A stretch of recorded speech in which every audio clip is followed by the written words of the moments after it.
I'm delighted to be here with Baroness Ainley, Government Minister for Human Rights and of course the Prime Minister's Special Representative on the Preventing Sexual Violence in Conflict initiative. Minister, tell us a little bit more about how the government is tackling and trying to end violence against women and girls and why it's so important. It's shocking that in the 21st century we have to recognise the fact that a third of all women and girls will face some form of violence or sexual abuse during their lifetime. That's the kind of statistic that we all need to work to stop. That's what motivates me. And listening to people who give their evidence, their story about themselves, makes you even more passionate that you want to be able to make people see the world in a different way, one in which women are not seen and girls are not seen as property to be abused, but seen as people who are valuable.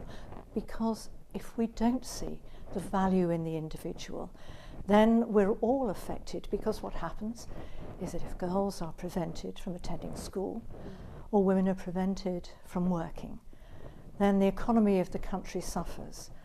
And also, in areas where there have been conflict or still there is conflict now, what we see is that there really is much less chance of there being reconciliation, because communities can't find a way of healing, of coming together. That's why it's so important for all of us to work together to eradicate violence against women and girls. Thank you.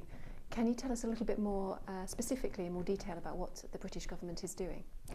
We work across government to support those people who are trying to work around the world in practical ways. So through our embassies, people working there, for example, in Colombia, are supporting women's groups who are standing up and saying that they were abused, they were attacked, but now they are working with their communities to be seen to be valuable.